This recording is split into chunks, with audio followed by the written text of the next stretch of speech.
Chains by Boss. Chains by Boss is now the official sponsor of the Cowboy Up podcast. If you need your custom cowboy chains, you go to Chains by Boss. You can find them on any of your social media. You can find them on TikTok, Chains by Boss on TikTok. You can find them also on Instagram, Chains by Boss, and you can also find them on Facebook. Chains by Boss will deliver the hottest new cowboy chains for you, and we recognize them as our official Cowboy podcast sponsor. Thanks. And always, Dallas Cowboys for life. Peace. The Cowboy Up podcast would love to welcome Vosqueros Gang as our official sponsor of the Cowboy Up podcast would love to welcome Vosqueros Gang as our official sponsor of the Cowboy Up podcast.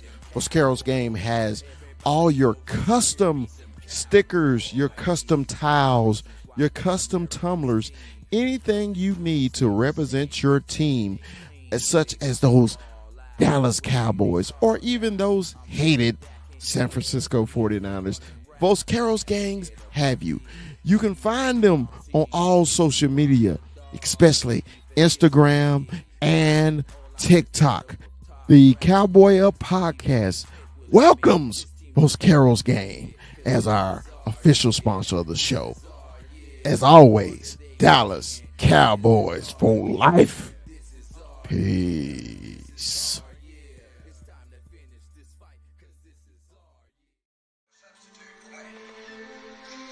I know that's a cliche, but we must win.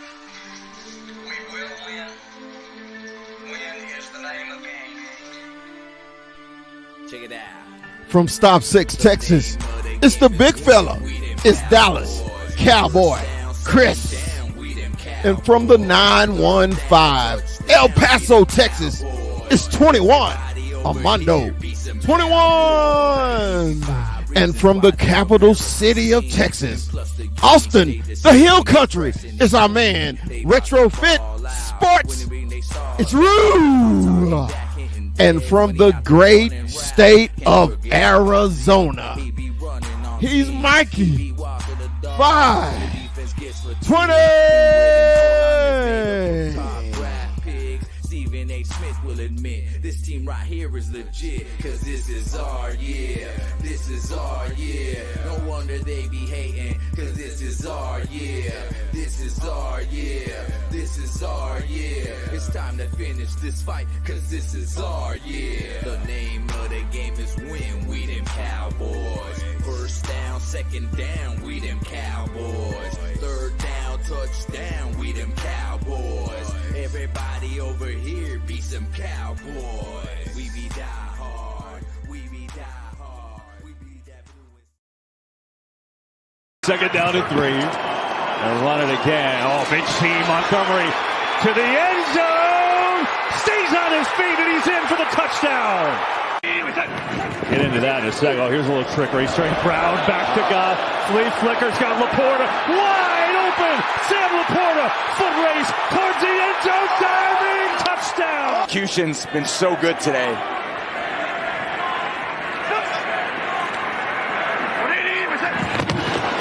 Nope, they're just going to power it in. Montgomery for 6. I love the quick snap here. Pressure, though, on Goff. Stands in, going deep. He's got Jameson Williams for the touchdown. I love that coaching from Aaron Glenn. Here's Goff going for the end zone. Amon-Ra St. Brown. Touchdown. He get man coverage. He's a great target. They can get a first down here. Don't have to go for a touchdown, but they're going for it anyway, and it's intercepted. Brian Branch has it, and this one's going to count. And they're passing the ball on every down. Pressure here, 4th down, eye over the middle, and it's intercepted for the second time today. It's Branch again. Brian Branch looking for the end zone. He is tackled inside the 5. Defense in critical situation, just going to put like that. Meanwhile, another interception. It's Kirby Joseph who's got it. What a day for the safeties of Detroit.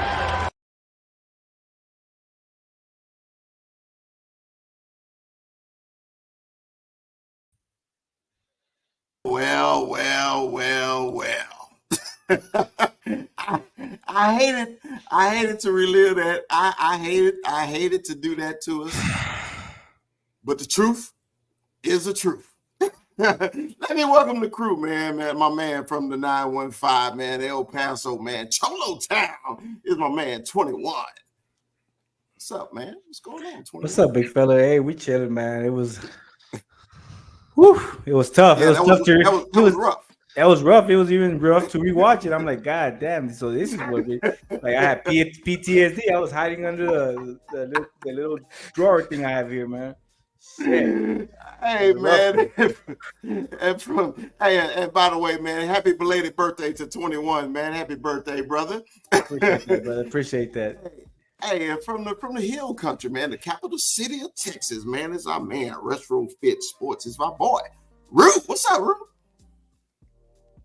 I mean, you took the wind out of my sails with that one a little bit, just a tad, man. I just relived it a little bit ago, and then you brought it all right back to me right before we start, and it's just like, ooh, fuck. But all I do know is this: it's 8:07 p.m. Central Standard Time, and OU still fucking sucks. All right, and man, our special guest, man, from SoCal, the home of In-N-Out Burger, the Whataburger hater himself.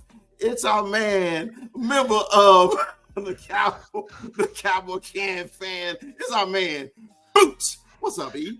What's up, guys? Hey, well, why you gotta do us like that? You slap us like with their opening, with the monologue. I think you're gonna go and talk a little bit, but you just like no Vaseline. Here's some clips. You already titled the show "Go Get the Switch." This is worse. This is the Cowboys got the switch, and then you're like, here, watch yourself getting the switch and watch yourself getting beat again. That's torture, man. Hey, bro. Hey, didn't everybody think that was the longest fucking game in history of the Dallas Cowboys? I mean, because in the third quarter, you were just like, please just let it stop. So at least I gave you a minute and 30-something seconds of highlights. You didn't have to sit through that whole 3.5 hours again, right? So, it was quite ugly. The end of that first half felt like a fucking eternity. The end of that first half, it took so long, it was ridiculous. Like I felt like it was never going to end. I was like, this is the longest 47 seconds in the history of fucking football right now. Exactly. But look, man, we normally start the show with a monologue, and it's my turn today. So the big fella is gonna start his monologue, man. I'm gonna put everybody in the backstage, man. Look, man, this is my monologue about the game, man. We all know what happened today on the radio with Jerry Jones and the fan and everything. And man, I woke up today in San Francisco, and we got a group chat, and the WhatsApp was on fire today, and they were talking about what Jerry Jones said on the fan. And Jerry Jones basically told the radio host that he was gonna get him fired, just about the way he asked him questions, right? So I'm gonna give y'all a quick history. Back in the 70s and 80s and early 90s, the Cowboy games was on WBAP 820 is AM radio, and they had it for years, okay? But when sports radio came to Dallas, and it was 1310 the ticket, and it was the first sports radio station in Dallas. So Jerry Jones took him to the ticket, and he took him to the ticket just because that's where the sports fans were, because WBAP is a news radio station, right? So the ticket lost the Cowboys because of one thing, because Jerry Jones wanted to dictate what the ticket did about the Cowboys. The ticket said, fuck you. He went to the fan. Now everything is on the fan. So for years, the fan was actually doing what Jerry wanted them to do. So today, the fan asked Jerry a legitimate question. It wasn't out the blue. It wasn't nothing harsh. They asked him a question that every Dallas Cowboy fan wants to know. And you know why they asked him? Because Jerry said he is the fucking GM. I am the owner. Everything comes through me. So when you ask the GM of a football team about the performance of their football team and you fucking get mad and threaten a man's job, you know why you did it? Because you think you run everything and you don't. Okay, so a lady from the Athletic, you know, they had an owners meeting in Atlanta today. And the lady from the Athletic is a publication that happens online, and it's all about local sports in Dallas-Fort Worth. Lady from the Athletic asked Jerry after the owners meeting about the question. Jerry Jones said, "I can handle the question.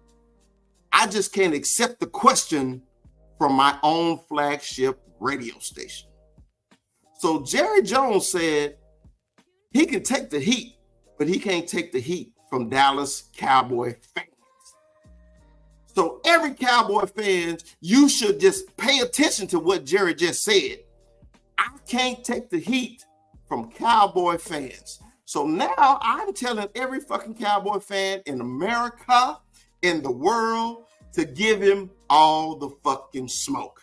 And the reason why I was one of those guys, hey man, I have no problem with Jerry because it's Jerry's team. I can't tell a man what to do with his fucking team.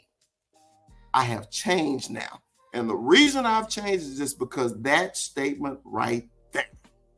If you are the GM and you want all the fucking credit for when the Cowboys are doing good, but you don't want none of the blame for your asinine off-season moves, they were asinine because you wait till an hour before kickoff in Cleveland to sign Dak Prescott. You wait a week before the season to sign CD fucking Lamb. When if you would have did it in March or April, you could have got Derrick Henry. Derrick Henry said he wanted to be a fucking Cowboy. But Jerry Jones is going to tell you, I couldn't afford Derrick Henry because we had Dak and CD Lamb. That's not fucking true. So, I'm telling you, Cowboy fans, give him the fucking smoke. All right, let's start this show. Hey, Cowboy fans. All right, Boots, you got to go. Go, Boots. All right, hold on. If I'm gonna start, I gotta crack one if you got them, because crack him if you got him. It's gonna be one of those, guys. It's gonna be one of those. We'll wait for big fella to get back. Oh man, I honestly don't even know where to start. But I mean, I guess we'll talk with the topic of the day. You know, the man got on the radio. He said some words. He got our attention. I mean, that's what Jerry does. I will respectfully disagree a little bit. I mean, I understand he's the GM. I do not agree that he's telling a journalist to not have any journalistic integrity in asking those questions, because in the media, you're supposed to do that. He's supposed to be able to take those questions. But he's also the owner. So I understand, hey, he's the big boss. He pays your salary. He's going to get it from everywhere else. But when you're in your own house, I don't think he was talking to Cowboy fans because we're not on his payroll. But everybody that is on his payroll, he's just like, shut the F up. All right, you're on my payroll. I get it out anywhere else I go, but I come on the fan. This is my house, and you guys are just going to talk to me like that? Now, he should have handled it a lot better. So, but I understand what you're saying with that, because he was talking to anybody else can say whatever they want, but if you're on my payroll, if I sign your check, you don't talk to, Big Daddy like that. So that's where I kind of felt that but he's still wrong, because you are the GM.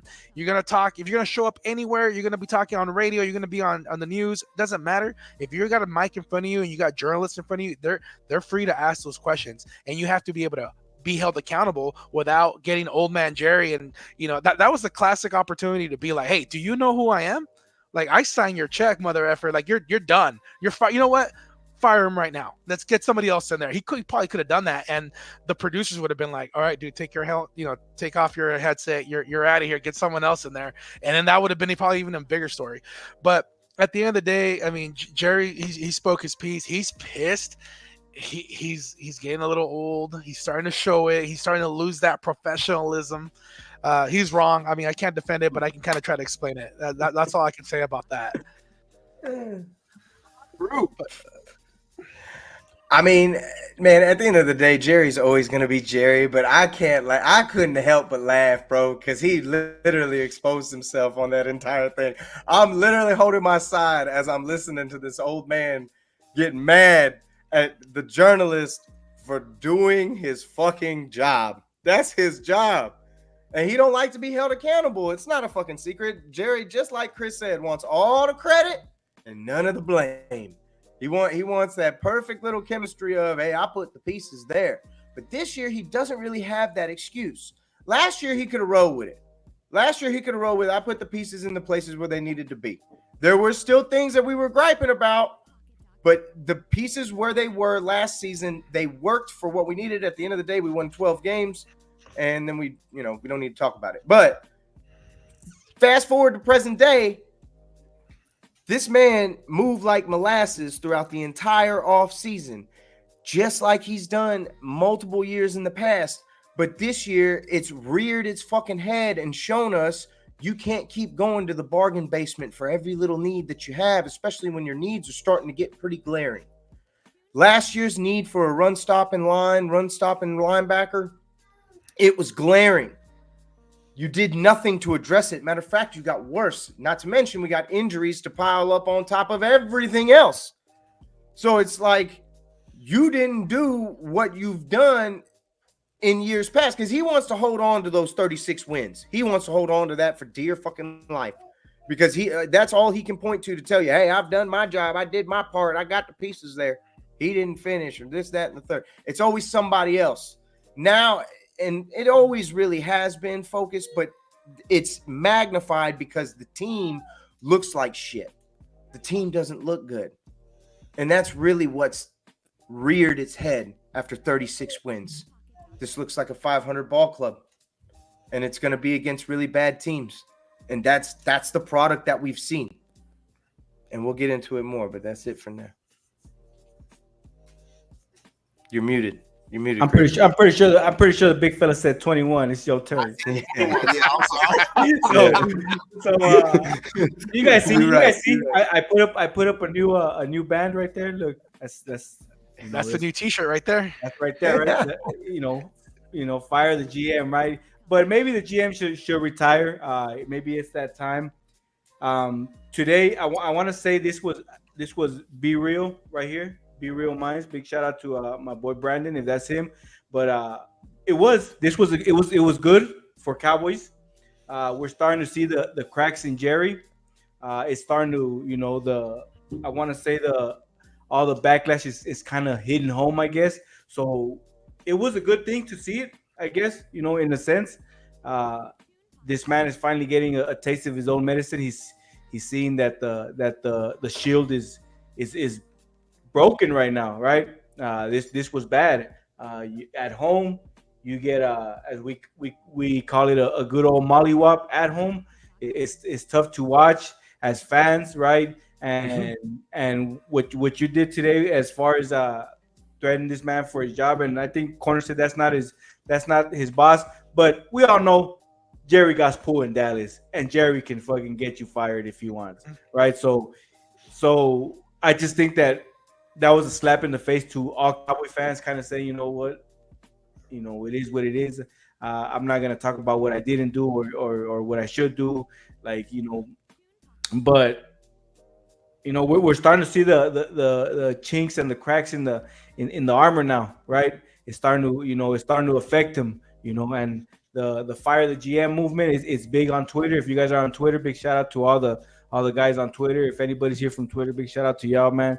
Especially Corner, that's my boy on Twitter right there, man. So big shout out to Corner, and you're starting to see it. You're starting to see that movement kind of get Jerry, right? So big shout out to all Cowboys fans, especially, man. It was tough to watch, but we're still here, the true ones, man, because this was a tough one, and I've never seen in my Cowboy years, in my Cowboy fandom years, I've never seen so much switching up. Like, it's crazy. Like, everybody's going to different teams, and it's like, damn, I've never seen it like this. So and yeah, real quick, big shout out to all the chat that's in here. We got Joe in here. We got Corner. We got Ivan. And big shout out to the Cam fam out there and my boy Eric holding it down. Crack him if you got him, son. I couldn't crack it, but I got the fatty. He twisted it. Twisted it. You got it, baby. Hey, in case y'all missed it, this is what Listen, let me tell you what I'll do. Let me tell you what I'll do about it. I will let us sit down and look at the decisions we've made over the last several years. Okay? I'll look at it.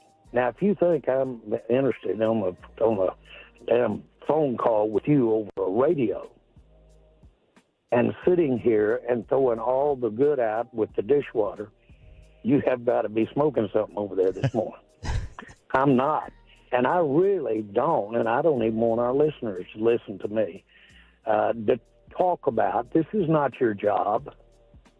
Your job isn't to let me go over all the reasons that I did something and I'm sorry that I did it. That's not your job. Well, my job is to ask why. why. A job, or I'll get somebody else to ask these questions, man. Jerry, we're trying to figure out why the team is. I'm not kidding you. I'm not kidding you. You're not going to figure out what the team is doing right or wrong. If you are, or any 5 or 10 like you, you need to come to this meeting I'm going to today. There are 32 teams here. You're geniuses. Jerry, okay. Y'all really think you're going to sit here with a microphone and tell me all of the things that I've done wrong and without going over the rights? Well, now, listen, we both know we're talking to a lot of great fans and a lot of great listeners. And I am very sorry for what happened out there Sunday. I'm sick about what happened Sunday. Now, I'm not talking to these yahoos on the end of this phone. I'm talking. I couldn't take it no more. I couldn't take it no more. Look, but man. Real quick, fella, doesn't it feel kind of in a sense like Jerry got what he wanted and he got talked about? Hey, man, this is okay. This is why I pay $59.99 a month to StreamYard, so I could come on here with my friends. We're going to get together and we're going to broadcast what we think about our Cowboys. And when I heard it, I listened to this interview over and over just to make sure I heard it correctly, right? And Boots, I understand what you were saying. I understand what Armando was saying. I understand what Rue was saying. I say, bro, but nobody likes a bully. So Jerry Jones decided he wants to bully the flagship radio station because he got a contract with them. Mm-hmm. And he said, I'm going to get somebody in there because he know he can call 103, 105.3 The Fan. He can call their general manager and say, they can't interview me no more. And what you think they're going to do? Because I don't think 105.3 The Fan got the nuts to fire their man. Well, if you actually listen close enough, you can hear the moment their nuts kind of shriveled up, and they're like, "Oh, I'm about to get fired here!" Like, and they kind of looked at each other like, "Guys, like this is I love my job. This is the flagship." I mean, if you think about it, for a lot of people in media, for them to get a job at 105.3 The Fan, that's the epitome of Cowboys radio. If you want to go somewhere and you want to talk strictly Cowboys, I mean, yeah, there's the 4-letter word in these national, but if you're on radio, it doesn't get any higher than The Fan. So these guys are right away kind of trying to tap the brakes and looking at each other. I'm like, all right, dude, somebody else start talking. I don't want to get fired here. Now, again, Jerry was wrong for doing that. He's just showing cowardice, showing that he can't take it as good as he tries to give it, and he wants all. He talks like he wants the smoke, but obviously, right there and then, I mean, the Cowboys they did what they could, and the Lions came in. They ruined his birthday. He probably had a big old celebration planned afterwards, and everything got canceled. So he's got sour grapes. All right, Keifer, man, I'm sure you heard this interview before, and we want to get an outside opinion, man. We always love you. Even though you're a Cardinals fan, everybody's not perfect, but we do value your opinion. So what do you think about this, bro? He showed how sensitive he is to his team, how sensitive he is to all the moves that he's made this offseason. I thought it was such a real, I don't want to say a bitch move to me. That was a real bitch move. He just showed the worst side to him, honestly. And it's just there's not much you could do. That's just your owner. That's your owner. You saw the real side of him on that interview. Yeah, you saw the $1 billion side to him. You know, hey, I'm rich as fuck and I can do what the fuck I want to side. That's what you saw in the interview, right? I Oh yeah. mean, who gonna tell me what to do? I'm Jerry Jones. Look, man, we can spend hours on Jerry Jones, but let's get to this fucking debacle. and what I mean, the debacle. Oh, it was a debacle. Not again, not again, not again. So this is how I feel about this. You know, Kaipo was right. You know, he was upset about his team's performance and everything. Well, you should be upset about the last four performances that the Cowboys had at AT&T. The last four performances, we got our ass kicked. Ain't no sugarcoating it. Ain't no ifs, ands, or buts about it. Not being a biased Cowboy fan or a non-biased Cowboy fan. The truth is the fucking truth. We've gotten our ass whipped 4 straight times at home. So it always Started falls looking back like the on. Cardinals. Okay, thank you. So then, you know, the uneducated fan is going to blame Dak Prescott. The semi-educated fan is going to blame the head coach. But the educated fans, the buck stopped right with one spot. The owner, the president, the GM of the Dallas fucking Cowboys who put this roster together. So we'll start with 21. 21. Shit. Not again, Cowboys. What you think about this game, bro? It was bad, bro. It was bad in all sense. This once again, this offense just, you know, it's a no show. We had a man who had a career running game for him last week. You know, show out Enrico Dowdo, and then we got another man on the other side who kind of, you know, went and cried about it. You know, our veteran. You know, and he is our veteran, and he's that man that we all fell in love with in 2016. You know, but his time is up. His time is up. We see the writing on the wall. We've talked about this before, and then you give this man the carries, and we see what happens, which was a whole lot of nothing. Nothing happened with that run game. Couldn't open up the pass game, so it was just, you know, this defense. It was looking cracked everywhere. You see guys like Trayvon Diggs don't want to tackle. It was rough. It was rough all around. I guess the bright side is and we keep saying it week after week, is we got a kicker, guys. That's the fucking bright side. It's rough, man. I do this hosting at work, and I put my big hat and my stars, and I go host the games. That's my little thing on Sundays now, and it's rough to have a crowd when. So it's like it's just like, what do you do? So the best thing I can do is, okay, let me do a giveaway. I do giveaways. I do football giveaways, jersey giveaways, and yeah, everybody's cheering. That's like the highlight of the fucking of the day right there. Because At least we got some free shit. usually we give away money when it's when we score a touchdown, right? So yeah, we didn't give shit away. You know, it was tough. But, So you doubling up on the bounty, right? I ended up giving my boss all the vouchers back. I'll be like, here, man, they didn't score shit. I give all the prizes away. I give jerseys away. I give coolers away, right? So it was tough, man. But I mean, you know, the real question is, where do you start fixing all this? You know, and as the big fella said, there's some blame to the quarterback. This man, you know, he's looking inaccurate right now. But again, our offensive line is looking weak right now. Our what we say is a future Hall of Famer. He's looking kind of, you know, not there. You know, we got a young core. You know, we got a lot of growing, but it's tough, big fella. It's tough. No. Rue, tell me your initial thoughts of this game. Man, I mean, there's a lot to fucking unpack on this game.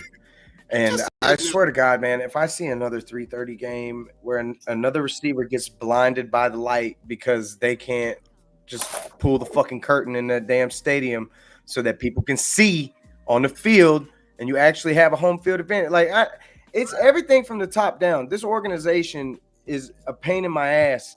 They care more about advertising than winning, and it's glaring. And what's worse, man, is the product on the field looks like horseshit. The product on the field looks fucking terrible. I thought this offense was the second-rated offense in all of football last year. In all of football last year, I can't fucking tell. These guys look like they're just there's no plan behind anything, and everybody's lost. And you know what's worse is I feel like guys have stepped up. Like Tolbert has stepped up in his spots in positions where he's been throwing the ball. He stepped up and made plays. And it's just like, why is this offense so bland in year 2 when it was so successful in year 1? What the fuck just happened? And what am I really getting out of Dak Prescott? This was a terrible game by Dak Prescott. I don't want to hear any excuses for Dak Prescott in this fucking football game. This was an absolute travesty. What I saw in this fucking football game, he looked scared. He looked like he was seeing ghosts back there because that first interception, they picked up the blitz. The blitz had been killing him all night through the middle. All night it's through the middle. And for whatever the love of God, and I'm telling you right now, before I say this, Zach Martin, I fucking love you, bro. Like, you're one of the greatest linemen in the history of fucking linemen.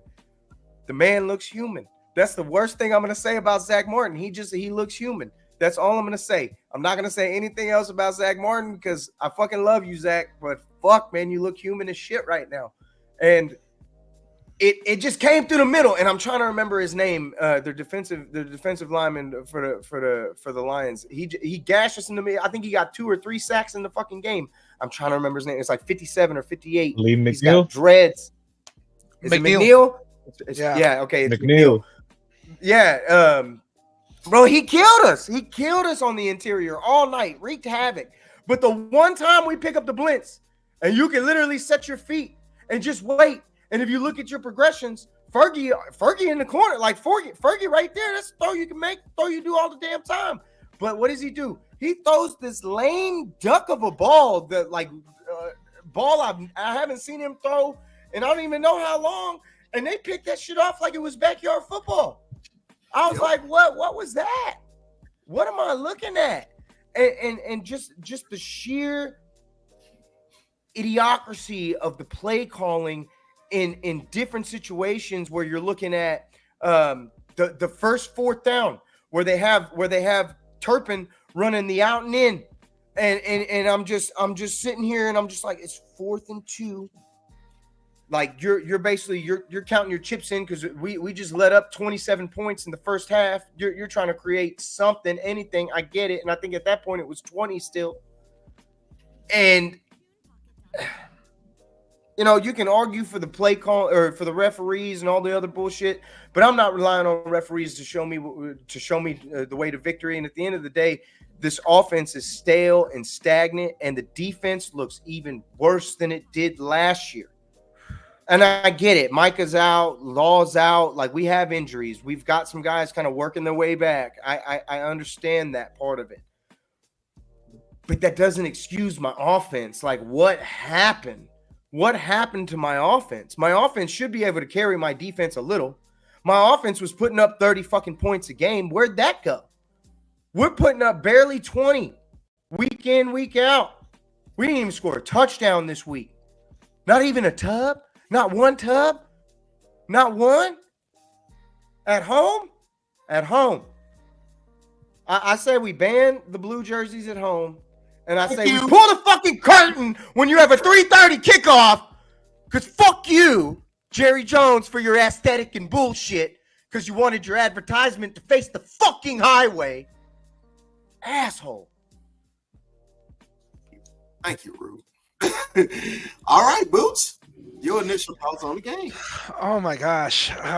Like as far as the defense goes, I'm not even gonna get mad at them. You got 6 starters that weren't able to play in the game. I mean, what'd you expect was gonna happen? At this point, your best defense is a great offense. So I'm gonna let some of those guys off the hooks. Though I did expect a lot more from certain players, DeMarvion Overshown. I just expected so much more from him, and then all these other guys that had such a great game against Pittsburgh the week before. I expected them to give us a little bit of the same, and they just did not. But back on the offense, I mean, I can't help but agree with almost 100% of what Rue was saying, because I mean, it all starts on offense. I think it had to do a lot with the leadership, and I mean, you mentioned the curtains at AT&T, that sun that it's been talked about so much. I think they had a Taylor Swift concert there, and she had them put up the curtains so that the sun wouldn't affect her performance, and made it nice for everybody else. So it's not like they already have the curtains. It's not like it's going to cost them any extra money to put them up. And then second of all, I noticed I don't know whether the blame is going to fall on Dak ultimately, or maybe even Mike McCarthy, but there was a lot of difference that I noticed offensively. I mean, if you want to talk about the linemen, yeah, Zach Martin had probably his worst game he ever had, and everyone else kind of did so. But when it came to spreading the ball around, I mean, we went from one game where Rico Dowdle, he got so many attempts. He got like 20 attempts or something, and he just went off. I understand you got to give the guy the ball a little bit, get him some rhythm, run the damn ball. But the second he didn't get anything after the first 2 attempts, they start getting Zeke in there, and maybe Zeke last week talking out, even though after a win, what happened? Oh, I don't really know my role. I don't know why they brought me here if they're not going to use me. You know what I mean? He kind of opened his mouth, and maybe he's talking to his best friend Dak and saying, "Hey man, you think you can hand me the ball a little bit? I'm your boy. What's up?" And then we even had the other diva, freaking CeeDee Lamb. Even though, again, we won, yeah, Jalen Tolbert got a lot more targets than him, but he also produced. Like, if you want the ball, get freaking open. And I feel like maybe he complained. He's like, hey, you guys gave me this big contract, but you're not going to throw me the ball. What's up with that? What's going on? So what happened? He got a lot more targets this time. He got like 14 targets, only caught half of them. I mean, it felt like Dak was trying to force those passes into him, even if he wasn't open. And who ended up suffering? Well, Jalen Tolbert wasn't getting the same amount of targets. Ferguson, who I believe is probably one of your most probably best receivers as far as being out there to catch the ball, he only got like 5 targets. It's like half of what he got the week before. So I felt like he game was having to do gymnastics on them damn targets too. Yes, exactly. So I felt like Dak was trying to force the ball to his divas in this last game, and kind of stepped away from the plan. When I feel like Dak needs to nut up and just simply say, like, look, you want the ball, get open. I'll get you the ball. But just because you cry after the media, after the game, it doesn't mean I'm going to give you the ball just because you cry the loudest. And at the end of the day, we ought to point to, fire the GM. And that's the biggest problem. Everyone's saying, the Cowboys are not going to win a Super Bowl with Jerry Jones as the GM, and that's the problem right there is, Jerry Jones, he's not going to die until the Cowboys win a Super Bowl. So we're stuck, guys. We're stuck, and at the end of the day, I'm gonna give the blame to Dak, because the ball's in your hands. The coaches can tell you, the owners can tell you whatever, but ultimately you decide where you're going to throw the ball. And there's missed opportunities, like Rue mentioned. Ferguson was open quite a few times. I saw him, and I even saw Tolbert open a couple times, and he just didn't look that way because he was so focused on trying to force the ball to CD in double, triple coverage, which is ridiculous. And then Ryan Flournoy, who I've been pushing for him ever since training camp. The one opportunity that he gets, the one catch, and I was like, okay, cool, this guy's showing some flashes, ends up fumbling in that same possession. So I don't know, guys. I mean, I'm still hurt. This is kind of like therapeutic for me here, but 21 mentioned it. Even this is where you show that you're a Cowboy fan. I mean, I went to go play some basketball yesterday after work, and I wore my Cowboys t-shirt. I mean, I don't care. I know we got blown out. Bring it, because those are true fans. When you ride and die with them, it doesn't matter. We win some, we lose some, but we're still going to be Dallas Cowboys till I die. Hey, Kuiper, I know you watched the game. Tell me your initial thoughts, man, from the outside perspective. Man, you're getting whooped really bad when they have offensive linemen running routes on you. Shit. That's high school shit. That's what you do in high school when you're whooping on the school that's all the way across the city. And You try that shit. was I was embarrassed to see that for you guys. And it almost worked a couple times. That's what was crazy to me. Man, this offense reminds me I'm so not even gonna lie. much. I was rooting for Penei Sewell on that one. I was like, "Fuck it, get it to him." For real, man. This Right now. this offense I said, reminds me "Fuck so it, much. give of Cliff Penei that Kingsbury. touchdown. I don't even give a shit." Go ahead, Kai, we're finished. Oh man, this offense reminds me of second half season Cliff Kingsbury type of offense, where you guys try to get the running game through the passing game. You don't run the ball that much, and it's just so ineffective. It hurts to watch every week. You look around the league right now, almost every top offense at least runs the ball 30 times a game, at the very least. Most of these teams don't even have that great of a running back. They have third rounders, they have fourth rounders running for them, but they still run it 30 times a game. Not just to get the rushing yards, it's to get the play action at the very least. And it's just this offense is so predictable, man. You gotta fire the offensive coordinator, take play calling away from Mike McCarthy, do something. Because if not, it's either a 500 or below season if you don't make a change right here, right now. And the defense here, you got to give them at least a little bit of slack because, I mean, come on. Injuries throughout the entire level. It's a mess from top to down. And I thought my owner was bad. He hates spending money, but to have your own owner not close the damn blinds, come on, that's ridiculous. That's Jerry has had a horrible season, showing us who he is from top to bottom. It's really sad. It's really sad, man. I felt embarrassed for you guys. So, man, I'm glad you brought that up, man. It's been two instances when I wanted my GM to be a GM or a GM and owner. I wanted him to be a GM owner in the Packer playoff loss. I wanted him to be a GM owner after this game, okay? Because Detroit's whole mindset, once they got up, we're going to embarrass you at home. We're going to do everything that we want to do when we want to do it, and they did. Only thing that didn't work was the trick plays because of their own penalties. Because if they didn't have their own penalties, the trick plays would have worked. Oh no, they got one. Well, yeah, they got the flea flicker, but to me, it was overshown out of position. That was a big one. No, I mean everything was a touchdown. You know what I'm saying? It was big, but I'm just saying if Overshown was in better position, he may not have scored. But it's just like, man, Detroit. Their whole mission Sunday was to embarrass them, to let them know, hey, man, y'all ain't on our level. Y'all beat us last year. You got away with one, but now it's time we're going to embarrass y'all. And so as Cowboy fans, most Cowboy fans walked away. They went to wash their car. They went to go get dinner for the family. They probably even went to church that night. But I sat there. I watched every second. I did not get my ass off of that couch right behind me. I sat right there and watched every damn second of it. Okay, because if I'm gonna watch every second of a win, I gotta watch every second of an ass whipping.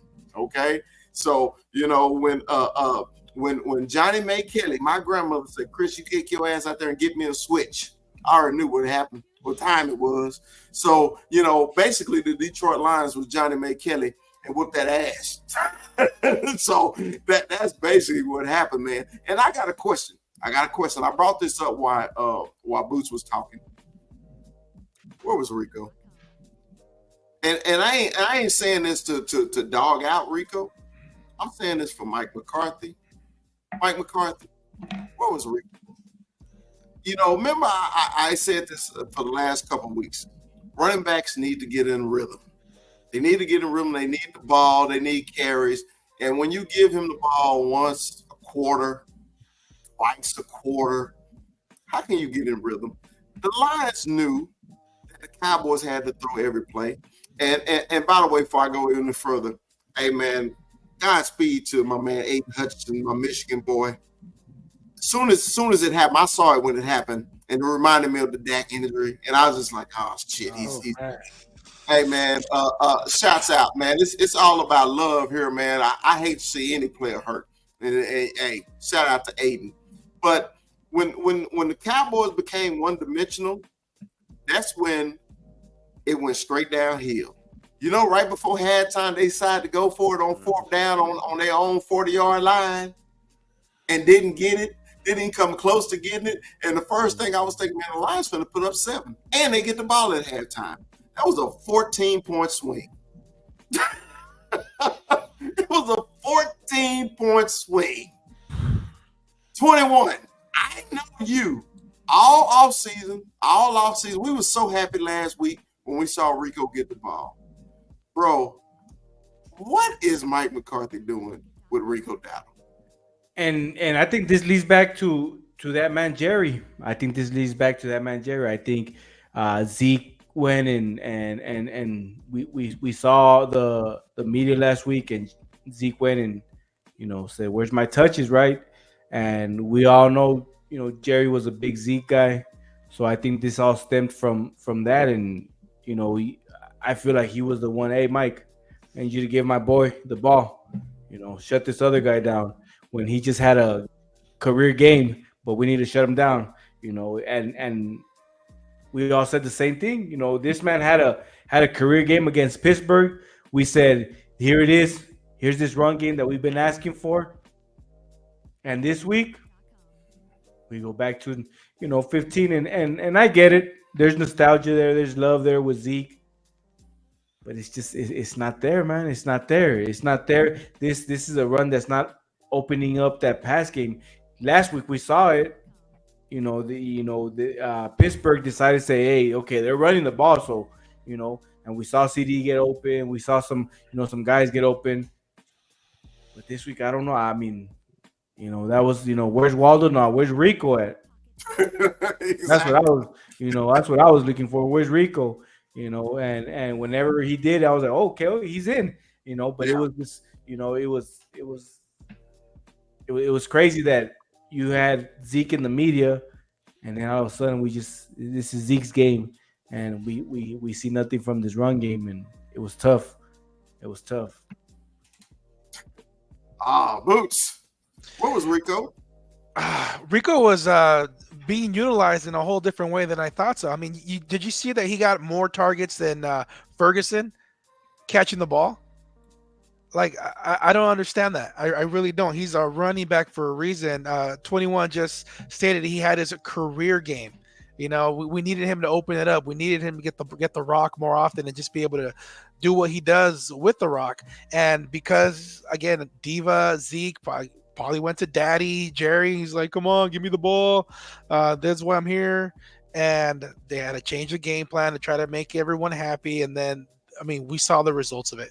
I'm hoping that over this bye week, these guys are in practice. They're talking. They're going to put their egos to the side and put the team first. I better not see any video of these guys partying up in Cabo San Lucas or doing some other crap, because they don't deserve it.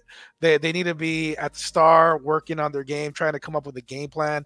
And if you're not going to do anything, at least go and massage Micah Parsons thigh or leg or knee or whatever, just to make sure he's back and all these other guys back, because god damn, Rico, you nut up, dude. Say, hey, give me the damn, this is my team now. I'm RB1. Give me the damn ball. There you go. Hey, Rue, where the fuck was Rico? Man, if these are the kind of business decisions they're making just to include Zeke on anything, when it comes to doing anything on this fucking offense, I am completely 100% out. The only thing I want to see Zeke in on at all might be passing down situations, goal to go, 1 yard line. You need a half a yard, go get it. That's the only time I want to see him on the field. That's it. He's a gimmick guy at this point. There is nothing left in those legs. There's nothing left. You come off a game where Rico looked like he was coming into his own as the running back, and then you just shut him down and start passing him the ball. This team is always going to be one-dimensional because Mike McCarthy is our head coach. I've always said that. He's not a running football coach. He don't run like that. He runs through the air. But this isn't working for us this year. If they have to figure out a way to adapt and overcome. And I have no doubt that this organization is not going to do anything. They're not going to do nothing. They're going to let this $30 million sit. They're going to pick up piece here, piece there, but they're not going to do anything big. Everything big is going to come. It comes in waves, right? Like we've already seen Devontae go. We've already seen Amari Cooper go. We just saw Cam Akers go. There might be a couple others that are lingering out there, but this team's not going to do shit. They're not going to do shit. They're going to carry it over onto the next season. They're going to run with what we got. I'd be shocked if they made any moves whatsoever in the front. But when it comes to Rico, it's like he finally had that game, right? He finally had that game where he's going to be the running back, and now it's just like, and now it's just like he's gone, and we're going to go back to Zeke, and it's just like, I don't know what this team sees in Zeke other than the fact that it's nostalgia. I really don't get it. You've taken away any fear of any run from this offense whatsoever because there's nothing behind it, and you won't let the one guy that's shown that spark take it over and put that fear in other teams and make them respect your run game because you're going to make him hot and cold and hot and cold and hot and cold, and that's just what it is with this offense led by Mike McCarthy. That's what you're going to get from them. It's a criminal what they're doing to Rico Dowdle. It's absolutely criminal what they're doing to Rico Dowdle, and they absolutely should utilize him more. 21's point that. Mike, can you hear us, Mikey? Yeah, so I'm fucking traveling at an appointment. So remember my old stance, guys, on that old show before Mike McCarthy won 36 games. My stance about Mike McCarthy was he could complain, but he had to put it in the suggestion box in Jerry's office, right? Remember, that's my stance. Like, this is before Rube and before I was a McCarthy guy. And that's what it seems like it happened. Fucking, he went to Jerry.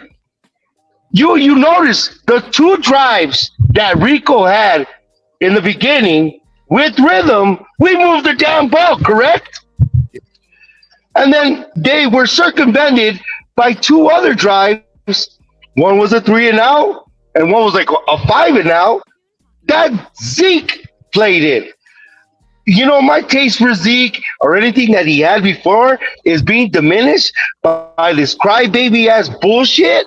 Going to the man himself and asking for carries when you're a diminished, shit, slow quarterback, a running back. And you know where it came from?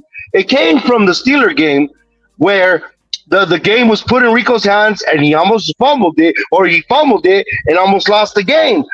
And us, some of us would want Zeke there, but we went with the hot hand. And that's something that Zeke couldn't handle. And it's distasteful. And I'm going back to this whole shit. This whole, he had the hot hand. And it's going back to fuck Mike McCarthy, fuck this front office, and fuck all them. Like, fuck them to hell. Especially what happened today. Like, fuck them. I'm back to that, Mike. I'm done. I'm back. I'm back to that before the 36 wins. Fuck it, Mikey. Because what happened today, and maybe Jerry was pissed today that he didn't close the deal, that he lost Amari, or that he lost Devontae. I hope to God, as Rue says, my only solace is that that's how pissed off Jerry was because he couldn't close those deals. And that's why he went on the Sean and RJ show being a complete douche bag old man swinging his motherfucking walker. I'm almost home. You'll see me in the studio to make my fucking picks. Fuck this team right now. Rue, you got any for Mikey? I only heard some of it, and he's gone now. So I'd really rather wait and let him at least try to defend himself, because he's been on the entire bandwagon of this front office has been doing a fine job. And I'm gonna save it for when he's back here, because God bless it. The crawfishing is a beautiful thing, but I understand the anger. It is what it is. It sucks, and we're all in the same boat, because I was holding out hope too, right? Like we were all just hoping. We haven't seen it yet. We haven't seen it. That's what they all been saying. I don't know shit for like 10 weeks. I was like, I just want to see what it looks like week 1. I just want to know what week 1 looked like. That's all I'm waiting on. And I think that's what we were all waiting on. And it's like now we've gotten like a third of this season in the books. We've seen what it is, and it's just like shit. 6 games got a in, good fucking guy. 6 games in, 11 to go. Hey, Rue and Boots kind of brought this up. Oh my god, bro! Y'all know me. I'm the old offensive lineman. Everything I do, I look offensive lineman. I look offensive line out. Okay, that's just me. That's because of my mind. That's how I was trained. I played the position, so that's what I look first. I look at offensive line. I look at the run blocking. I look at pass protection, and seeing if everybody's doing their job. And like Ruth said, God bless Zach Martin's Notre Dame going Hall of Fame ass. God bless him. But when you get your lowest grade in your history of playing for the Dallas Cowboys, Zach Martin don't get low grades. He has never failed a game in his history until last Sunday. And bro, he looked old. He looked like Tyron Smith flat tire. And I was like, what the hell is going on? Is Zach still hurt? Is he still hurt? Is he trying to play through some things? What was going on? Because I'd rather have healthy Zach than flat tire Zach, because healthy Zach is my Hall of Famer. Healthy Zach is going to control the inside of that offensive line to help Cooper Beebe out. And when he just basically got mauled one play, have y'all ever seen Zach Martin get mauled? Ever? Nope. Ever. He got mauled a couple times, bro. Bro, the sack he gave up, I know what you're talking about. Yeah. And also when you're supposed to pass off between center to guard, remember they did that loop play, that other sack with the linebacker and everything? That was on Zach. And I'll never, dude, y'all know I love him.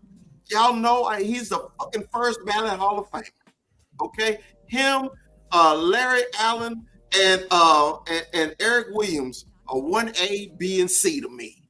It's a fucking Hall of Famer. But dude, everybody, including the comments, I see you, Cowboy Corner. I have not ignored. I know you on the we shouldn't have signed Dak train. Dude, that's in the past. Dak is signed. Ain't nothing we can do about that shit. But Dak can't perform when he's on his ass and running for his life every fucking play too. Can't, but you're gonna blame, hey, you gotta be Cam Newton, you need to run. Come on, man. Well, and your offense can't be honest. There's no honesty with this offense at all. There's no honesty with this offense. It's completely one-dimensional. They can literally pin their ears back on us. I don't know how many times he's gotten straight up gashed up the middle on a 3rd and 10, 3rd and 12, or whatever the shit. Like, if we're in passing down, they're just pinning back and coming right at us. There's no fear of any run for them from this team whatsoever, and that falls on Mike McCarthy. And to me, that's what it is. Is there's no fear that sorry, Chris. All teams know that there's no run game. They know there's no run game. So who do you cover? The number 1 receiver. And there's no separation there. There's no separation. You got this man double teamed. They know his next option is Ferguson. Ferguson gets a few touches here and there, but besides that, they got it all covered because there's no run game. There's no run game that they fear. There's nothing there, and again, with Dak, to me, it's just I get it. This line is young. This line is maybe hurt. Maybe we don't know about it with Zach Martin. I know. Like the big fella said earlier, we have a chat in on the WhatsApp, and he did mention about he thinks Zach might be hurt, and he might be. We don't know, but Zach. I mean, Dak is looking inaccurate right now. There's some throws that are just too high. There's some throws that are not even close, and it's bad and it's hard to I'm on the that's my quarterback, and I'm riding with it, but damn, it's getting hard to defend this man when these throws is just inaccurate. It's looking bad, and this man goes to the sideline and he looks like he's just dazed and confused. He's looking like that San Francisco game last year, and it fucking sucks because that's who we got next. Wow. He said dazed and confused. I need a drink to that. I'm gonna drink with you, Boots. All right. Boots. Let's talk about this offensive. I see you got Tyron Smith on today. Hey, what are your thoughts about the O line, bro? You're absolutely right. I mean, the only reason I could think that Zach played so bad is because he has to be hurt. He has to be hurt. There's no other explanation. I won't accept any other explanation, honestly, because the man, he's on the Mount Rushmore of NFL guards of all time. And the fact that he was out there trying, but at one point, I don't know if it's pride, but if you can't play at 100% or if you can't play at 75%, because even 75% of Zach Martin is still better than almost every guard in the league. But if he's playing below that, he needs to be able to say, guys, I'm hurt. I'm not right. Who did we have replacing? Was it Brock Hoffman that was playing right guard? Yeah. Against Pittsburgh, Brock came in when he got hurt. And he looked good. Good, yeah. He looked good, yeah. BB, and then I think it was Bass on the other side, and they drove through Pittsburgh, and I was kind of hoping to see that same line if Zach wasn't able to go, or at least, hey, if Zach wasn't playing, and you could tell by the first quarter that he wasn't himself. Like, you got to be able to pull the plug early on that and make the adjustments. That way, poor Dak isn't running around for his life, because that's what it came down to. I mean, the offensive line just wasn't there. They weren't really creating the holes that you would like to have developed for like a actual running game. But it was just bad. I can't help but think, though. I mean, this is great because we're talking. I feel like this is like therapy. I feel better already. But guys, is it possible that we might be overreacting? I mean, it's only 3 losses. I mean, we got the bye week coming up. People are going to get healthy. I mean, we do have, new coaches on our team. The system is starting to get implemented. I mean, if our next game after the bye, if we just beat the crap out of San Francisco, are we going to come back and be like, hey, re-elect GM Jerry Jones? Like, are we going to flip-flop, guys?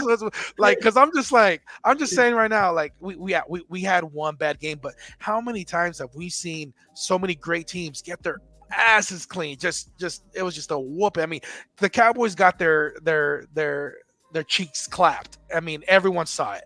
But how many times have we seen teams just bounce back the following game and say, like, look, yeah, we got beat bad, but we're not letting that happen again? Well, my thing with that is, I think the Cowboys got a rice bagged on America meat. They got bent over, player, and it was devastating. No Vaseline. It wasn't no coming back from that, bro. I think Cowboy fans are reacting to this because we're reacting to what we see in these 3 losses, and all of them are at home. Okay, and Kuiper, I'm coming to you next, bro. All these are at home, bro, and they were destructions. So we're like, man, we're trying to find the positive. I want to be positive. I want to be that positive Cowboy fan. Even when I did my 60 seconds after the game, I was calm because, hey, wasn't no need to get upset. You already got your ass whooped. Hey, what to get upset about? Hey, we're undefeated on the road. We're undefeated on the road. Don't forget that. Yeah, we were undefeated at home last year too. Kuiper, man, tell us about this offensive line, man. What's your opinion? When you have 2 rookie offensive linemen at the most crucial parts of an O-line, you're bound to get some backlash to that, man. There's no more important position than on the O line than the left tackle. Second is the center because he's the one that points out all the blitzes. He gets the line ready for everything. Excuse me. Offensive lineman, when you're a rookie, you need time. There's so few rookie offensive linemen. Oh, damn. Sorry about that. There's so few rookie offensive linemen that can just come into the league and dominate right away. So you're gonna get backlash when you have two right there. But about Zach Martin, man, I'm sorry, he looks old. The man looks like it's time. This happens to so many different positions. He looks like when a cornerback loses speed and his acceleration, he has to rely on so many other things. That's what Zach Martin looks like right now. Like he lost his agility, like he lost just what makes him pop as a guard. And it's so heartbreaking because I love Zach Martin. He's one of the most respectable players in the league. I've seen this man shut Aaron Donald down so many times. Aaron Donald, probably the greatest defense player ever, and he got whooped on 8 rushes against Aleem McNeil. He lost 4. Half of those against a second-year defensive tackle. That's sad to me. That's so sad to watch. Yeah, I just think it's got to be rookies, the fall of Martin, and just the scheme. All of that to be put together just sucks for the soul line. Well, let's go back to what Rue said in the preseason. Rue said, "Give me my best 5. I don't care where you put them, where you play them. Give me my best 5 on the offensive line." So, Rue, this question is for you. Do we have our best 5 starting on the offensive line? I feel like we got a taste of it. I feel like we got a taste of it because I'm gonna tell you right now, I wasn't mad about the left side. I like Tyler Smith and TJ Bass on that left side. I didn't think they played that bad. I think they actually had a pretty damn good game. I feel like the left side kind of held it down.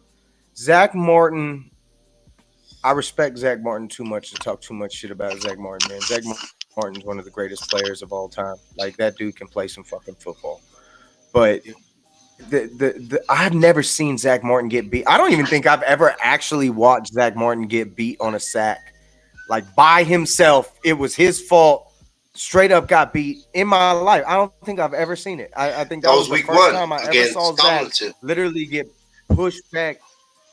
I'd never seen him get pushed back, like completely off both of his feet and moved like that ever. I've never seen that happen to him, ever. Just one-on-one by himself, I've never seen that happen. Never like that.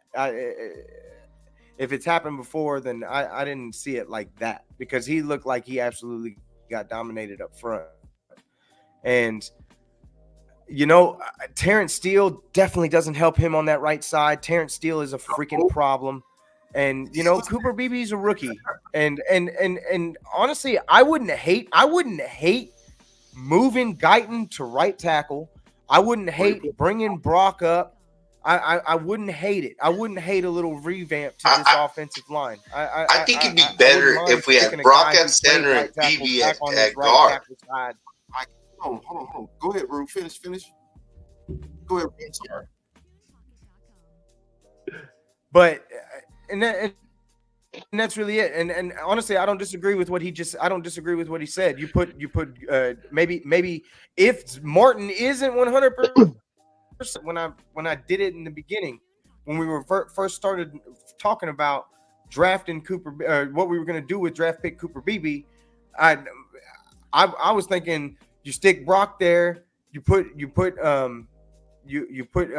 Beebe at left guard, you put Tyler at left tackle, and then you stick Guyton out there at right tackle to make it a competition. Obviously, at this point, we're talking about Zach Martin, so maybe you make that shift. Give Zach a break. Let him rest. Let him get healthy. Let him get to what he needs. Let's put BB in that spot. Let's bring Martin up. Let's bring Hoffman up. I'm not mad at TJ Bass. I like what TJ Bass did. I feel like TJ Bass is kind of, and he didn't play a bad game in that game. So I don't hate TJ Bass in that spot, but I really feel like we should make it a competition for Guyton. Stick Guyton out there at right tackle. Let's see how it works. Because I'm not mad at the left side with how you have it. Let's give Guyton that shot over there on the right. If you let go of Terrence Steele by the end of this next year, it's not that big of a cap hit. It's towards the end of his contract. We might as well start making the move with the young player. Maybe we draft another O-lineman next year. We have to do something different. The definition of insanity is doing the same shit. We got to do something different. And I wouldn't mind a revamp to the offensive line because I feel like we definitely have the pieces. We draft O-linemen better than anyone in the fucking league. Yeah. So I'm glad you brought up Terrence Steele. I didn't kick Mikey off. Something went wrong. He got booted. I didn't kick him out, but he'll be back. Crack him if you got him again. Sorry. Yeah, crack him.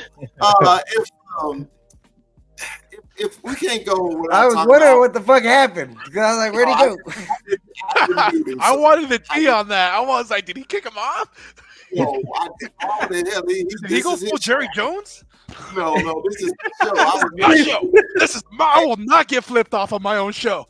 Hey, I pay $59.99 for everybody. I pay the $59.99. No, but back, Mikey. I wanted Mikey on here so he can talk about Terrence Steele, because bro, he played good against the Steelers, man. But he's really becoming very inconsistent. But he's consistently bad lately. When you hear Steele, man, when everybody's an Ole, because the play that Aiden Hutchinson got hurt, man, he beat Steele so easy, so smooth. He came around the corner so I was just like, damn, are you gonna touch Aiden? He beat him so bad, his whole body had a twist when he got to the QB. That's how bad that was. Dude, I blame Terrence Steele for hurting Aiden Hutchinson. Hey, man, beat me so bad, man. You got too much speed coming around the corner. You hurt yourself. Oh, man. So, hey, I'm with Rue. I wouldn't mind seeing Tyler Guyton over. That's his natural position at OU. He played right. Okay? He played right tackle at OU. We've always said we would love to see Tyler Smith at leaving there at tackle. Because when you drafted BB, and don't get me wrong, I'm happy with BB's performance this year. But the reason why I wanted Brock to start, not just because he's a friend of the show, the reason why is because he's a veteran. There's only one rookie center for the Cowboys that actually did something, and that was Travis Ferguson, and I miss him every fucking day. Travis Ferguson, as a rookie, dominated because he came from a running offense at Wisconsin, okay? And that's the year the Cowboys decided we're going to run, and they gave the ball to number 2-8. DeMarco Murray was punishing fuckers up and down the field. We don't have that now. That's the only thing I was like, if you can't, everybody, it's easy to transfer from guard to center. It's easy. It is not easy. It is not. And sometimes you see that on the field. Now, we all said before the season started, these rookies gonna have growing pains. Growing pains. But when they give it now the problem I have is the veterans getting their ass whooped. Zach Martin is getting his ass whooped, and Terrence Steele is getting his ass whooped.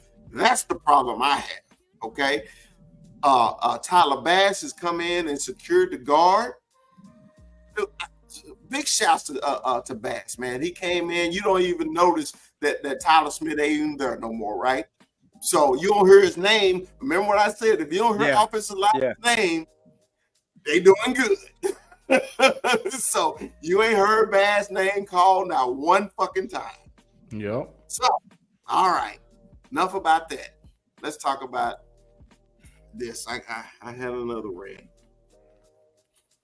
All right, excuse the big fella. You know, maybe another Christmas.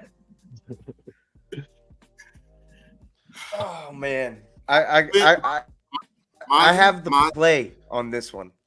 The play of the game. Mozzie, I gave you all the love. No, it's the worst part, Chris. It's everywhere.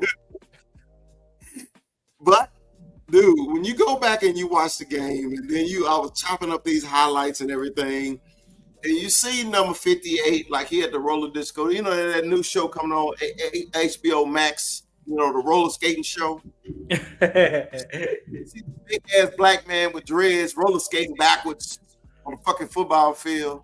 Shit. Armando, see it one more time. Shit. That's how I felt every time that Detroit ran the ball. I was like, shit. The running backs is 5 yards down the fucking field before they even get to him, bro. And you see number 58, Mozzie Smith from Michigan. I know motherfuckers, he's from Michigan. Hey, getting his ass smashed every fucking play. And a lot of times it's one-on-one blocks. I understand you get double teamed, you get put on skates. But dude, when you get one-on-one block and you're a fucking defensive tackle, dude, as an offensive lineman, if I can block you one-on-one and pancake your ass every fucking play, run this way, coach. Come this way. We coming this way. Hey, if you think about it, the Lions should have had more points because they stopped running the fucking ball. They started getting cute. But if they would have kept running the ball, they would have scored. I'm sorry. I'm done with my crissatorial. 21. What you think about the defensive line performance? So we saw this team just run all over us. Last week we thought we had this defensive line kind of figured out a little bit. We look good, but again, no pressure to this quarterback. It's rough. They just ran all over us. It got to an embarrassing point where they were doing just trick plays and putting linemen out there. It was rough, and this defensive line just had no answer. They have no answer.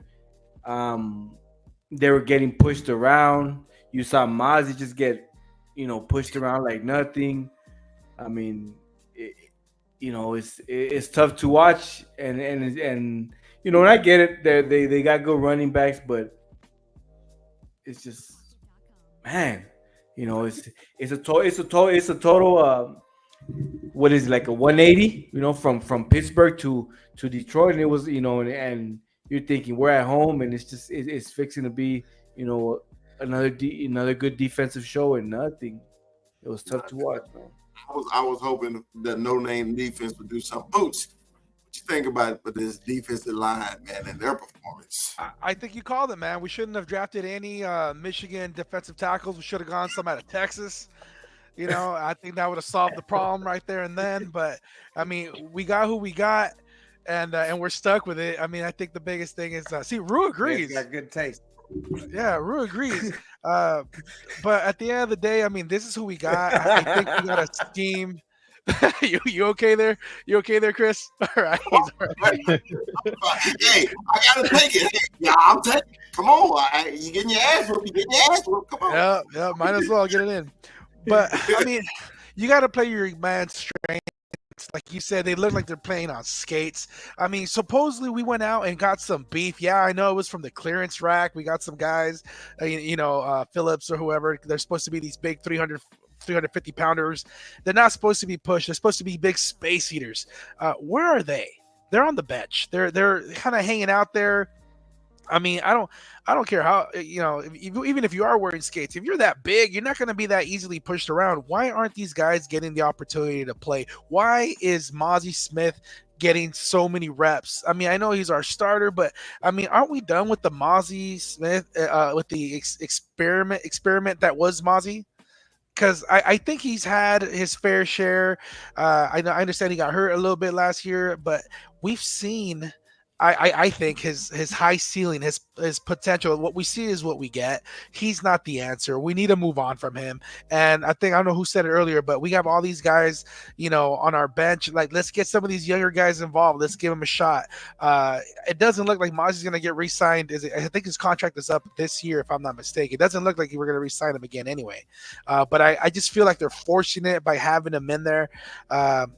And I just feel like we either gotta. I mean, even if our personnel's not doing, there's other things that we could be doing. Like I don't feel like we're blitzing enough. I don't feel like we just kind of rush the same 4 guys over and over again, and they're not getting the job done. So guess what? Let's rush 5 guys. Let's see Donovan Wilson get in there more. Let's have some guys get some shots. Let's see Jordan Lewis get to the quarterback a little bit more. Do anything to give this defense a little bit of spark. Let's get creative on the defensive side. I feel like we're just not. Zimmer is just not. I think he's trying to play it safe. I think he's like, hey, I got this new job over here. Maybe if I play it safe and I won't get fired, but he needs to spice things up on that end. I mean, granted, we have so many people that are hurt, and I'm hoping that by the San Francisco game, all these playmakers, your D-Laws, your Micah Parsons, your Deron Bland, it's going to make a difference when they come back. And I'm hoping that them on the field, their presence alone is going to be enough to spark everybody back up. And I'm going to that San Francisco game, so we better win. The last couple of visits I've had there have been bad, so we need this. We need this game. I feel you. Rue, give me your expertise. Then, Kuiper, I'm coming to you. Let's talk about this damn defensive line.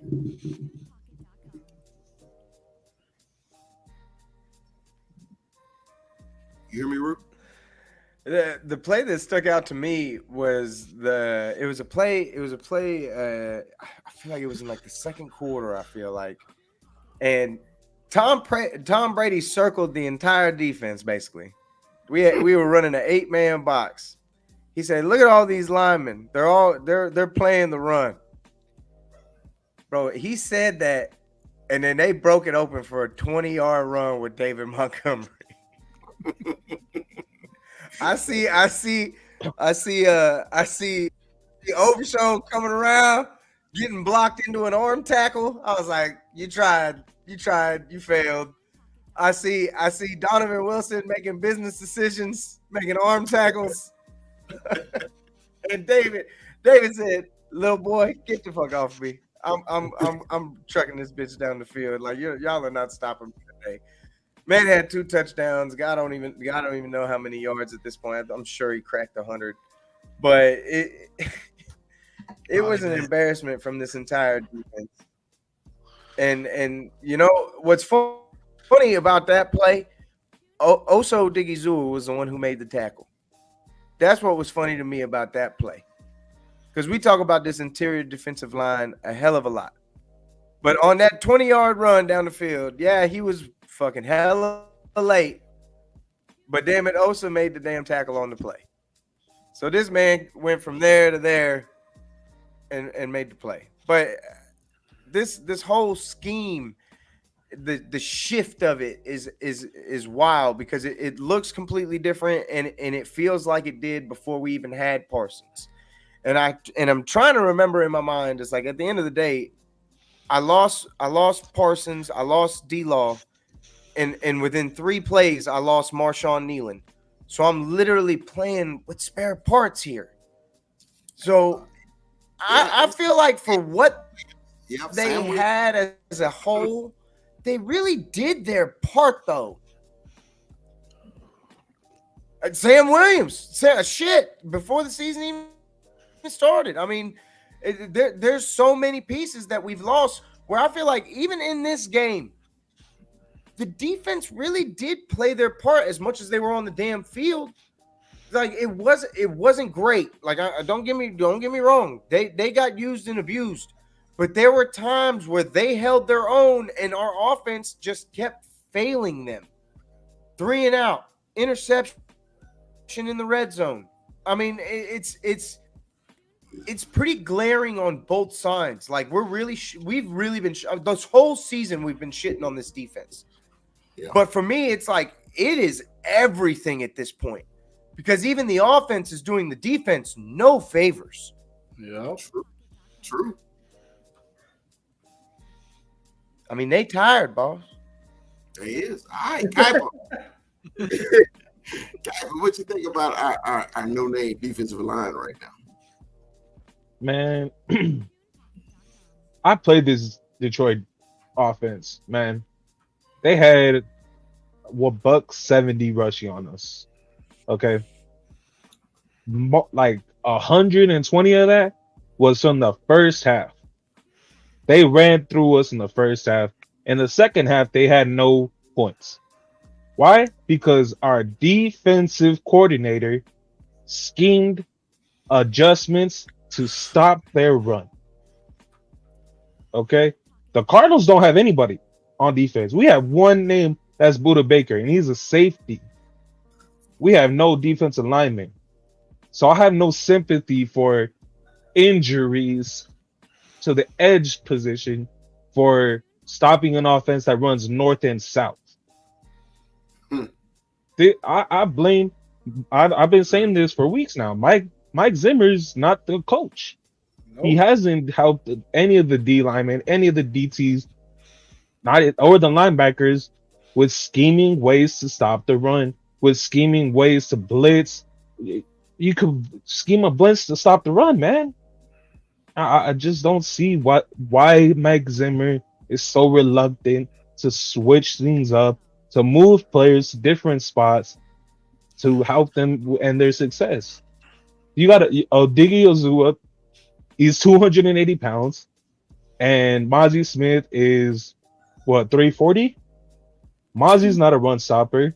He's a pass rusher, and they're trying to play him like if he's a run stopper.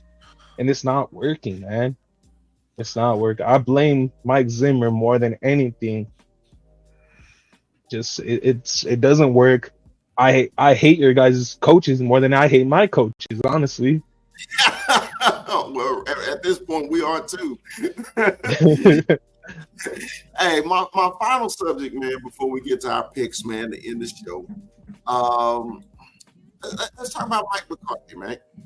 I think Rui brought this up earlier, man, about our play calling. Our system, man, is so predictable. It's ridiculous. Couple receivers got traded today. You know we need a receiver. That's another thing that the GM just refused to do in the offseason, along with running back. But play calling, man, you know, I always say when I can sit on my couch and predict what we're going to do, that's a problem. It's a problem when we're not professional coaches or analysts or anything like that. We don't sit there and watch hours of film on the Cowboys. But we sit there and watch every game. And you sit there, man, and you can literally predict what the Cowboys are going to do. Play calling, to me, it is not helping the defense either, you know, because when you run the ball 1 out of every 6 plays, come on, man, it's so predictable. 21. How do you think McCarthy on this 3-3 Dallas Cowboy team? Give me your 3-3 assessment of Mike McCarthy. You let the man Kellen Moore go because you wanted the play calling, you know, regimen, and you're doing play calls where you're running reverses with CeeDee Lamb and you're putting CeeDee Lamb in the backfield, and it's just like, you know, and it's funny that we're talking about this because literally as I was looking at my phone right now, somebody messaged me and they said when Mike McCarthy realizes that his play calling sheet is the Texas Roadhouse menu. Like, it's crazy. I was literally looking at that. I was like, God damn, that's crazy. But it's just like, you know, this man is you know, I don't know what. There's plays where we see, you know, Turpin just hit the floor right in the backfield, and you're just like, what is he calling? You know? I know when the run is coming. You know, we had Zeke in the backfield. You know, you see him right there, and you know it's gonna be a run. You know, and it's just like it's predictable, and you know, to me it's crazy because you wanted the play calling, you know, duties, and it's just not there. You know, it's something else. Boots, but give me your assessment on Mike McCarthy 3-3 football team as a play caller. I think he's kind of like in limbo right now. He's at that 500 mark. I think we're not going to be saying so many bad things about him towards the end of the season because the difficult part of our schedule is this first half. I think it gets easier. I think as he stacks up wins, we're going to start to overlook these mistakes that he's been making offensively, because at the end of the day, as long as they get that W, we're going to be like, okay, maybe he's not so bad. But if things continue to go as bad as they look last Sunday, then yeah, he won't be the head coach next season. I would love to see someone younger, someone like an Al Harris be like our head coach, someone young, someone fresh, someone like a players coach that people respect.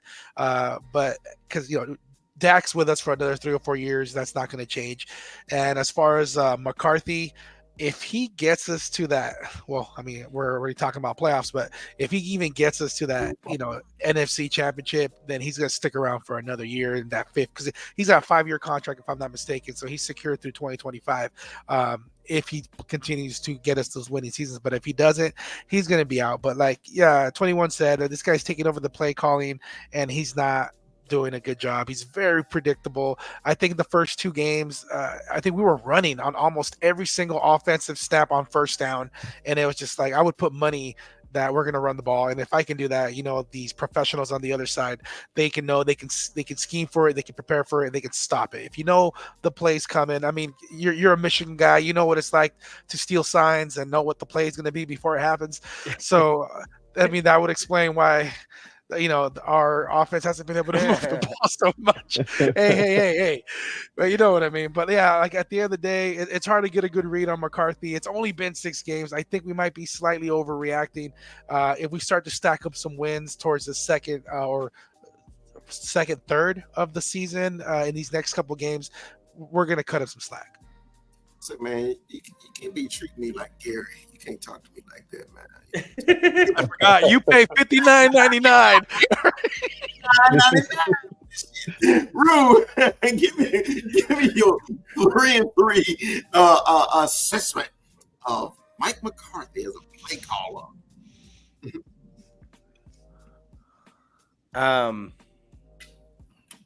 I think that Mike McCarthy's on his last legs as the football coach of this team, and I think that they see that the writing's on the wall, and that's why you're getting the performances that you're getting out of this team. Honestly, man, I'm at 500. I'm at 9-10 wins at this team for the most. For the most that you're looking at is 10. I'm really closer to 9 than I am that 10 at this point from what I've seen from this from what we've gotten out of this first third of the season. But you come out of this bye week and you face a team in the 49ers who this season look very beatable.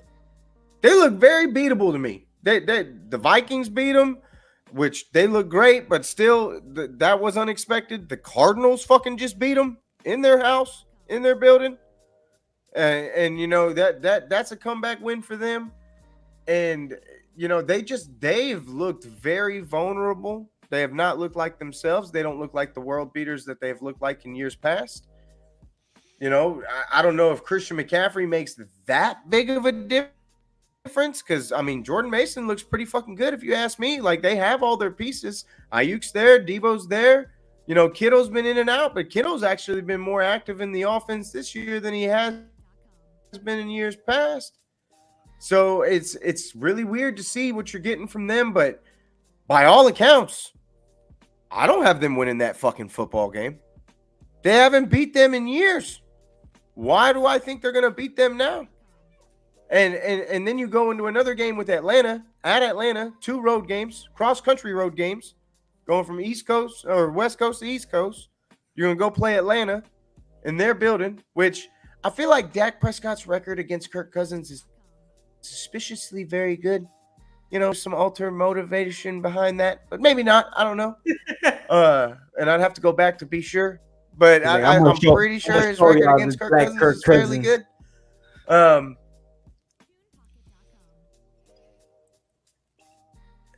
And then you're looking at possibly being 4-4 going into your first game against the Eagles, which by all accounts, in games, they fucking matter a lot.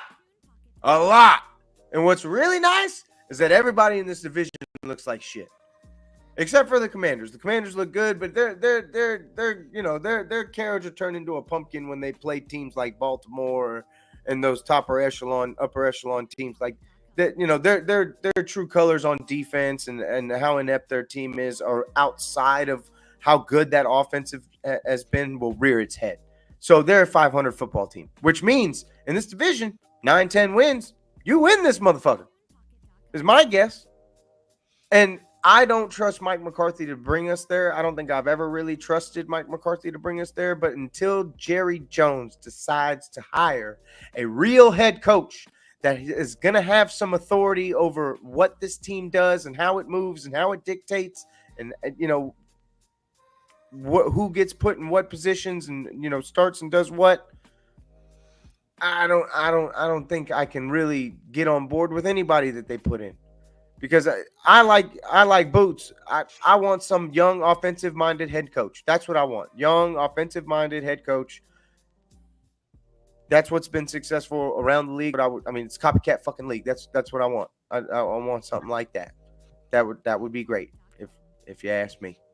But I'm not going to get it because Jerry Jones wants the credit. He wants the shine. He wants people to know that I put this shit together, like Scarface in the bathtub and shit.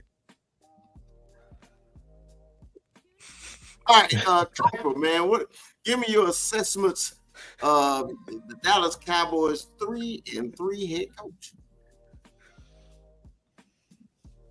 3 wins against the 1-5 Browns, the New York Giants by 5 points, and the Pittsburgh Steelers, who have one of the worst offenses, and their QB just got benched too. And in those games, man, the offense looks stale. And against the Giants and the Steelers, they got a pretty good defense, sure, but your offense should be able to beat them.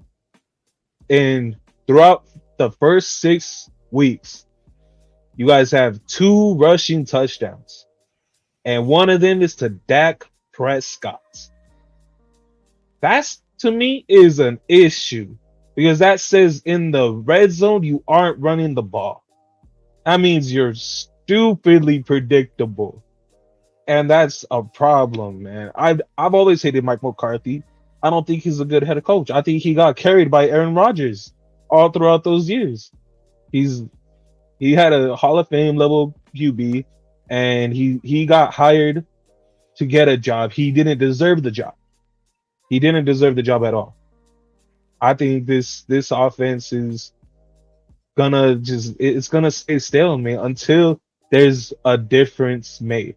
Until they bring in somebody or they change crap out, man. Change the O-line. Make Rico the starter. Stop pulling Zeke in. He's not doing anything. Man. Change up your play calling. Change up your scheme. Or else this is really not going to look like a playoff season. This is looking like a 50-50 year. I hate Mike McCarthy. All right. Well, look, normally this is when we transfer into our next game, but we got a bye week. So we'll talk about the Niners a lot next Tuesday. All right, so let's get into our picks, man. This is the fun part of the show. So this was last week. Mikey went 13-1. Rue 12-2. Dallas Cowboy Chris went 12-2. And somebody from El Paso, I don't know what the fuck he was picking, but he fucking. Yeah, that's that last week I didn't drink. The guy from Cholo Town, dude, I don't know what the fuck he was doing, but yeah, everybody had good weeks, man. So Rue was the only one that picked the Lions. Mikey lost because he picked the Cowboys. So, hey, man, it was a good week and everything like that. But let's start it off, man. Thursday night, man, we got the Denver Broncos versus those New Orleans Saints. Let me tell y'all something. The Saints ain't won since they had their parade at AT&T. I always say karma come back and bite you in the ass. So they started off 2-0 and they had lost 4 straight games. So we'll start from the top and work our way around. Rue, who you got in this game? I got the Saints. I got the Saints at home. Spencer Rattler. Let's see what he's got. Boots, who you got in the game? Their car broke down on the way to the game, so I'm gonna go with the Broncos. Car's hurt. All right. 21, who you got? Yeah, I'm rolling with the Broncos. I think the Saints they lost it. They left everything at Dallas. All right. Kuiper, who you got in this game? I'm going with the Broncos, man. The Saints don't have Olave or Rashid this week. Shit. Glad you told me that. Let's go Broncos. Oh, they're both out? They're both out. They got, I think his name's Bubba Means at wide receiver. Wait, they're starting. both out? Yeah. Mm-hmm. Olave got a concussion. I don't know what Shaheed has. My bad. I didn't know that. I thought it was just Rattler. I didn't realize they were both out. I thought Olave was back. I thought, what's Olave? What happened to Olave? Concussion. Oh, damn. I didn't realize that. We got to go on our next pick. In London. Yeah. In California, they play at 7 o'clock in the morning. Rue, who you got? The Pats or the Jags?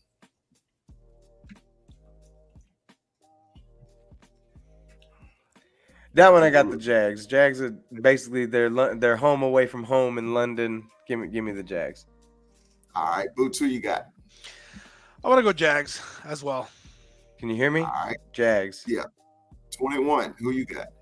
I'm with Rue. That's their home away from home, so I'm rolling with the Jags. Kuiper, who you got? I think the Jags are gonna continue with their fire sale, man. So give me the Patriots. I'm with you. I'm taking the Pats too. Let's go. Against the other Packers. Let's go. Rue. I know you're lagging a little bit, but hey, go ahead with your pick. Texans or Packers?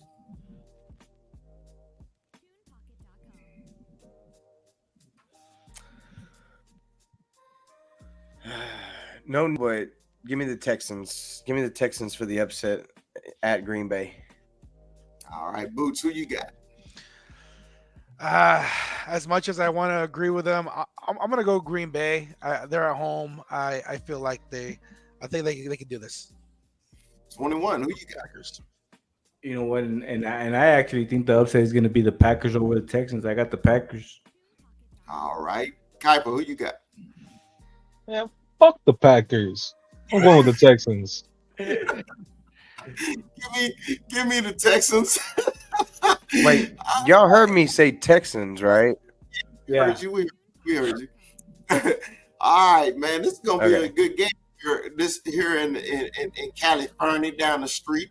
We got the 5-0 Chiefs versus the 3-3 49ers. Rue, who you got? I know you're lagging, but go ahead with your pick.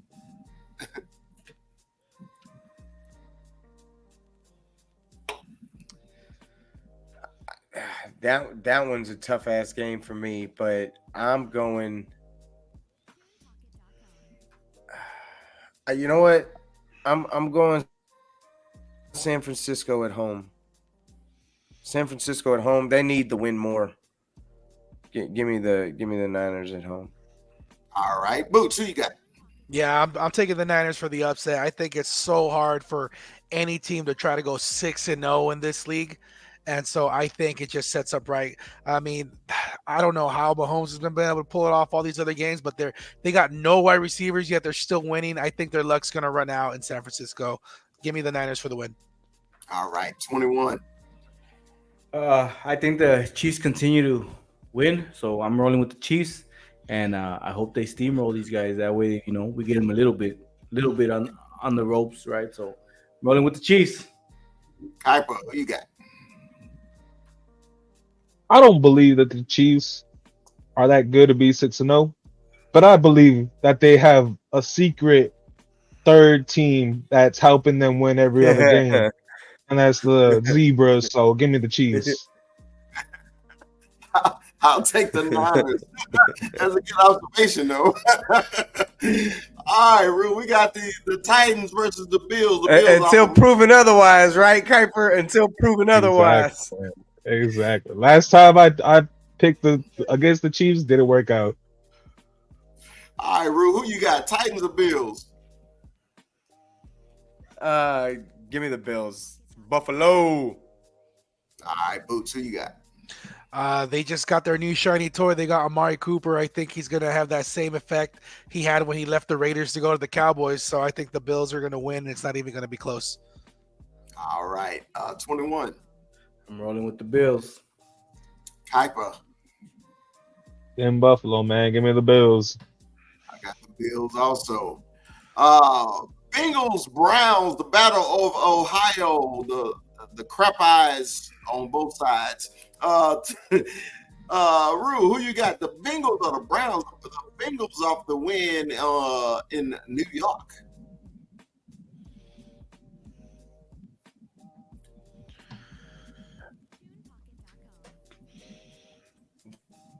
That me? Yes. Give me old Burrow. Okay. You want the Bengals? Boots, who you got? You know, normally I'd go with the Bengals because they were so close on so many games that they lost, but you just lost to the Giants, man. You lost to Daniel Dimes. I can't respect that. I'm going to go with the Browns. All right. 21. I'm going with the Bengals. I think Joe Burrow, turned it around and against this game. So I'm going with the Bengals. All right, Kuiper. Man, I don't even know. This game's tough because I legitimately think this is the week we see Nick Chubb back. The Giants? And that changes an offense. That changes that for them. Yeah, give me the Browns. You want the Browns? The Browns. All right. I want the Bengals. So did they say Chubb back or he was supposed to play last week, but they kept him off. He was activated off of the IR. Chubb is projected to be back. Okay. Yeah. All right. Raiders after getting destroyed by the Steelers versus those Rams. Rue, who you got? It's an ugly game. Give me the Rams. I think they get Cooper Kupp back this week, and the Rams are just a better team. Give me the Rams. Boots. Rams all day. I hate the Raiders. 21. Same. Rams all day. I hate the Raiders. All right. Kuiper. Man, give me the Raiders all day. I hate the Rams. Fuck the Rams. Hey, I'm gonna do a sneaky upset, man. Give me the Raiders. All right, another layup for the Washington Commanders. Washington versus the Panthers. Rue, who you got? Give me the Commies for another easy dub. All right, Boots. Yeah, same here. Commies for the win. 21. Another layup, as you said. Give me the Commies. Kuiper. And yeah, the Commanders. Yeah, Commanders. This is a fucking layup game. That last place schedule was working out for them early, ain't it? Right. All right, Battle of the Birds, the Sea Chickens, and the ATL, the Falcons. Rue, who you want? Ooh. Seattle started 3-0 and lost their last 3. Give me the Dirty Birds at home. Kirk Cousins brings it on. All right, Boots, who you got? I'm going to take the Falcons. As long as they follow the same blueprint that the Niners used when they beat the crap out of the Seahawks last week, I'll go with the Falcons. 21. I got the Dirty Birds. Dirty Birds. Kuiper, who you got? I'm going to go with the Falcons, man. I'm pretty sure the Seahawks will be without Tariq Woolen again this week. So, yeah, give me the Falcons. All right, man. I'm a believer in Geno. Give me the Hawks on this one. The Seahawks, not the Falcons. The Seahawks. All right, man. We got the quarterbackless Dolphins versus the quarterbackless Colts. Rue, who you got on this one, Rue? Hey, Joe Flacco. Joe Flacco's a bad man, motherfucker. You can talk shit all you want. Give me the Colts. Boots, who you got? Yeah, I was going to say, Flacco has like 7 touchdowns this season. Yeah, that's more than Dak Prescott, if I'm not mistaken. I'm going to go with the Colts. 21. I'm rolling with the Dolphins. Dolphins, the fans. All right. Kuiper, who you got? Until the Dolphins got Tua back, man, I don't see them winning a game. Give me the Colts. Yeah, I'm with you. Colts at home. Dolphins are sucking because they can't get the ball to their speed receivers, and if they can't get the ball downfield, they lose. Colts all day. This is a good game. Lions in Minnesota. Man, I think this is the game of the week on Fox. Rue, who you got? Oof.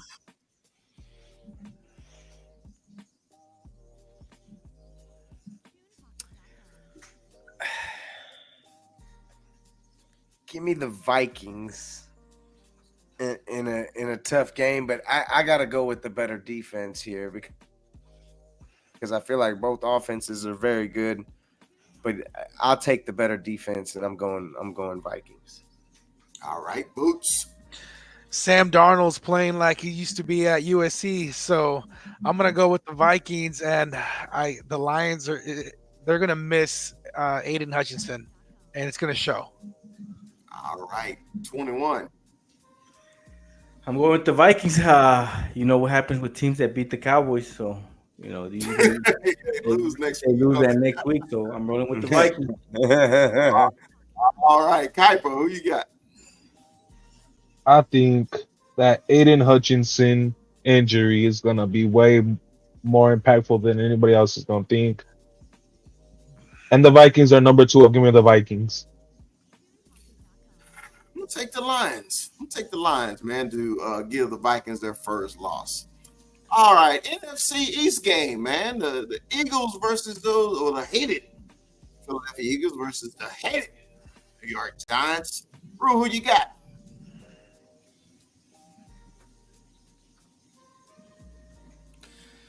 God, please. Give me the Eagles, man. All right. Boots, who you got? Ideally, I'd love for this game to end in a tie, but I think the Eagles are going to win it. All right, 21. This is a tough one for me, but as my bro says, let's go Giants. Ow! All right. Kuiper. And I mean, the Giants just lost Thibodeau. Give me the Eagles. Ooh, I didn't know that. Yeah, I didn't know that either. Shit. Placed on IR. I was going to pick the Giants too, but give me the Eagles now. All right, man. Sunday night, man. I feel like Kuiper got to give us the injury report before we do the picks. Yeah, give us the injury report beforehand. Right? These are some big ones. Like, damn it. All right.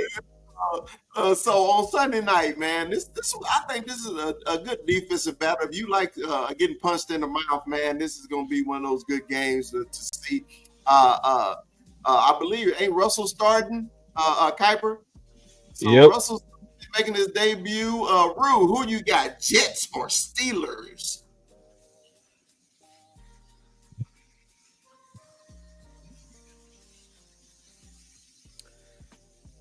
Give me the Jets. I feel like Jets are in must-win mode. And Is Devontae playing? I don't believe in Russell Wilson. And yeah, give me the Jets.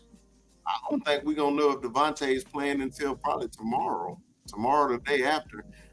Boots, who you got? I'm gonna take Wouldn't surprise me.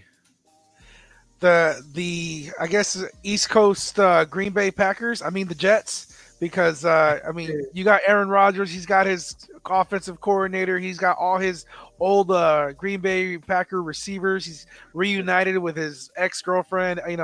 Devontae Adams. I think that flame, that connection, that chemistry they had, you don't lose that just because you went to go play for the Stinking Raiders for a few games. So I think they're going to be right back where they left off, and it's just going to be an easy Jets win. All right, scoring update: 1-0 Mexico over United States. 21 Jets or Steelers. I got the Steelers winning this one. I think Russell Wilson comes back and says, "You know what? This is why I'm the quarterback." So I got the Steelers. All right. Kuiper, who you got? Man, Russell Wilson is so washed. And the couple that got divorced is now married again, giving them Jets. The Jets. All right. God. I'm gonna take the Steelers just because they're at home. I think it's gonna be one of those defensive games. I think the Steelers defense is better than the Jets defense. We got 2 Monday night games. The first one, man, the Ravens and Bucks. I think this is gonna be a really good game, guys. Everybody been sleeping on Baker, man, and them Bucks, man. Them Bucks is putting up some points. Brew, who you got, Ravens or Bucks?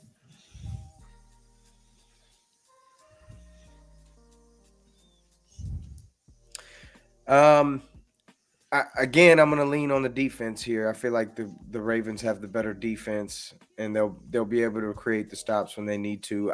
Nothing but respect to Baker Mayfield, though. Baker Mayfield is a straight up gangster. I love that kid's story, and if I was him, I would hate Texas too. So I got no grudge against Baker Mayfield. Baker Mayfield is that man, but give me the Ravens in this game. I feel like they're the better team overall, and they'll be able to control the tempo on the ground with the man Derek motherfucking Henry leading the way and running through that Tampa Bay defense. All right, Boots, who you got? You know, Baker Mayfield, he's made me a fan. I don't know if you guys saw that episode of Undercover Quarterbacks where he just goes undercover, full disguise and everything. He's just so hard not to like. I like him at home. I'm gonna take the Bucks. 21. I'm rolling with the Bucks at home. Hyper.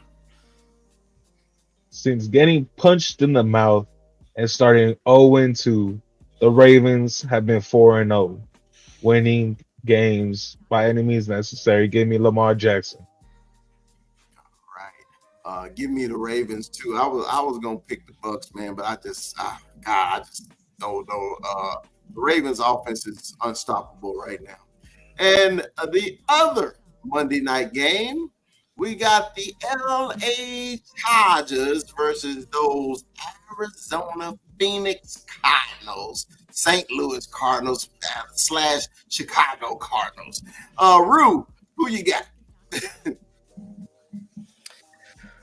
Oh, this one was tough for me. Your damn Cardinals let me down last week. I really needed that upset last week out of them. But I lean towards the Chargers here, so I'm gonna go Chargers for the win. All right. Boots. Can I ask if Marvin Harrison Jr. Kuiper, you seem to be the guy in the know. Is he gonna play? Because he got that concussion, right? Not.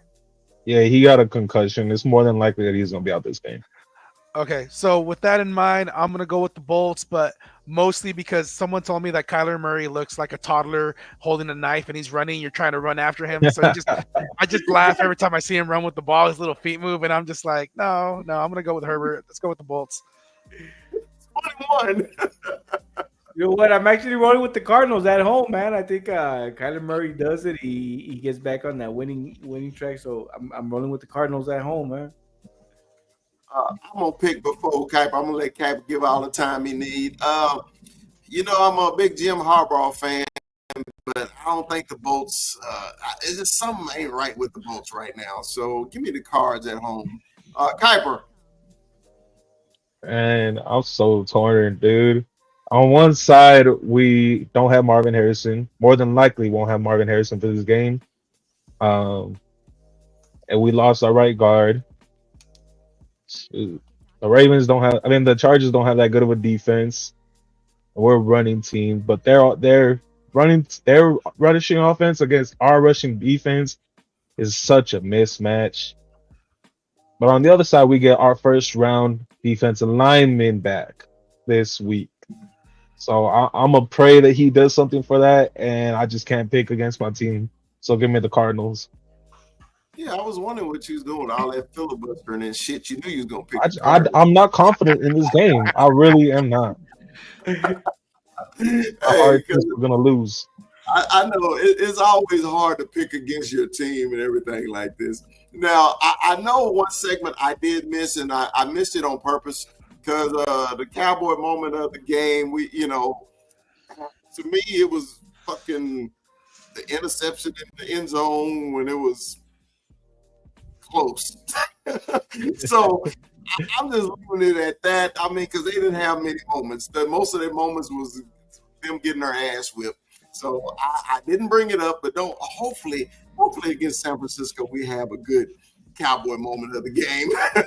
So look, man, final thoughts from everybody. We'll start with Rue, man, and we'll end this. Shit, man. My final thought on the cool, you owe Chris an apology. His Wolverines beat the shit out of your Trojans. And number two, let's see. Number two, I don't really have a number two. Let's just get through the bye week. I hope that the Giants and the Eagles somehow both come away with an L. That'd be great if they could both lose somehow. Like one really lose and then whatever. That'd be great. And if by some miracle the Panthers could pull off a miracle and beat the Commanders, that'd be awesome too. So go Panthers, and I hope the Eagles and Giants kill each other. All right. Boots, your final thought. Okay, first of all, Michigan only beat USC by 3. Okay, I don't know if that considers beating the crap out of someone. We barely lost. USC has me all twisted up because we barely lost, and we almost had Penn State too. So that was a tough one for me. But at the end of the day, thank God for Brandon Aubrey. I mean, he's our only thing to be proud of really right now. It's tough, but I'm hoping that things are going to turn around. I'm going to stay optimistic. We got that Niner game coming up. I will be there, Chris. You and I are going to be cracking them if you got them. And the green lot, we'll talk more about that later. 21, are you going to be there? Right, man, but it might not happen, man. Oh, no. Well, I keep telling him if he can just get his ass here, he got a place to stay. There it is. The big there it is. Already too. There it is. But yeah, I'm staying optimistic. At the end of the day, I think we, as Cowboy fans, we tend to overreact. We have a lot of reason to be mad, a lot of reasons to be disappointed. But it's early. A lot of things can change. As you saw, I mean, prayers up for Aiden Hutchinson. But in one play, I honestly think their season's over just from his leg injury alone. I don't think they're going to have enough on defense to be able to, make it all the way. So you don't know what's going to happen. But it is early in the season. I think if we get our Cowboys back at full strength and with everyone coming back from injury, I still think we got a shot, guys. All right, 21. Your final thoughts.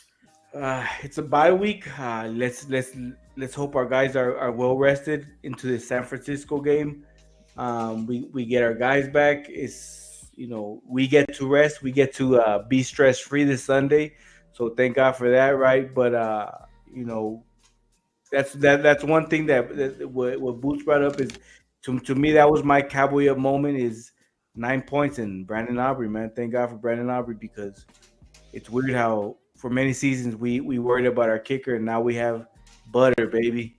So thank God for that. But rest up, Cowboys. Let's get this dub in San Francisco and let's go Cowboys. All right. Kuiper, give me your final thoughts, brother. And once again, thanks for popping on, man, and joining the Cowboy Up podcast. Give me your final thoughts. Of course. Fire somebody. This is the time to do it. Fire somebody. Either your offensive coordinator, your head coach, defense coach, somebody. Fire somebody, man. Something needs to happen. And my other one, man, it's week 7. It's week 7, and the trade deadline is coming up. Make some sort of move. There's so many teams right now that are selling. The Jags, the Browns just started doing it, man. Get somebody to change the mood, man. So I feel like this team needs a spark. It needs somebody to come in and change the mood. That's all I got, man. Fire somebody. Man, that's awesome because I was thinking the same thing. so man, my final thoughts is, man, thank God for the bye week. Thank God for the bye. It came at such a perfect time. The The big fella's gonna hop on another plane this weekend, head back to Texas because I need a bye week. Shit. We're going back to familiar territory. Get me a fucking Whataburger. Give me a number 2 with cheese, grilled onions, grilled jalapenos, man, with mayo, substitute mayo for that punk ass mustard, and give me a large Powerade. And I'm gonna drive by in and out to the way to the airport and say, fuck you. Anyway. So, hey man, I'm excited, man, to finally meet Boots in person, man. We'll be at the Niner game, tailgating and everything, man. So, looking forward to that, man. But Cowboys, I agree with everybody's assessment on their final thoughts. We gotta do something, bro. I know this was a doom and gloom show, but sometimes we gotta have them because we will have some happy shows. All right. So, hey man, as the big fella, I always say, Dallas Cowboys for life. Puro pinches Cowboys. We'll see y'all next week. Peace. Let me give a big shout out to Sports St. Louis Joe, bro, in the building. All those WWE guys, Ivan Sosa in the building. You see him? The loyalists. You got Cowboy Beat in the building. The great Cowboy Beat. Big shout out, man. Big shout out to y'all. Appreciate y'all joining. We only growing, guys. We only growing. It's gonna get bigger. Excited. Hey, did you see he got retrofit right in the introduction? I did it. Hey, man.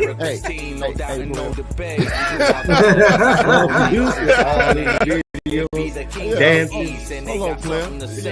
Sometimes I screw up, player. You know, but hey, man. Players fuck up. Hey, yeah, players fuck up. Yeah. First day of pass. Say, man, you know, we all play, man. It's just something about that first day. Ain't nothing like it.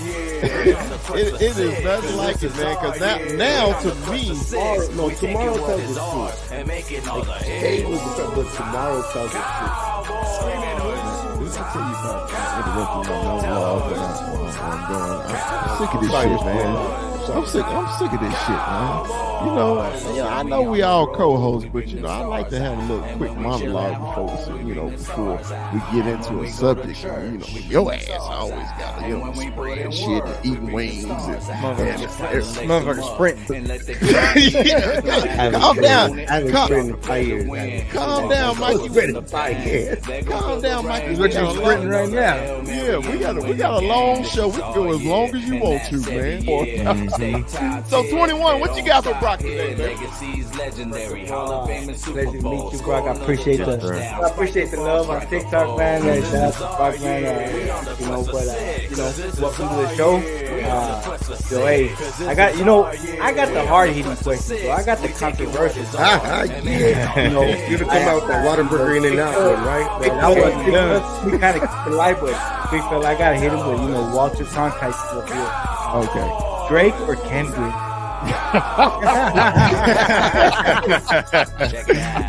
See, okay, I'm gonna be honest with you. I have never really grew up liking Kendrick like that, right? I've always been a big Drake fan, so I'm gonna say Drake, but not like us. Like I was telling Terrence the other day, because Terrence is a huge Kendrick fan. I was like, not like us has me feel like a certain way, because I'm like sitting there like vibing in that song, but it's like this is Drake, and I'm a Drake fan over Kendrick any day. So that's not the only Kendrick song I like. Yeah. And remember, like, subscribe. Don't forget to like. Don't forget to like. If you love us, tell your friends about us. Like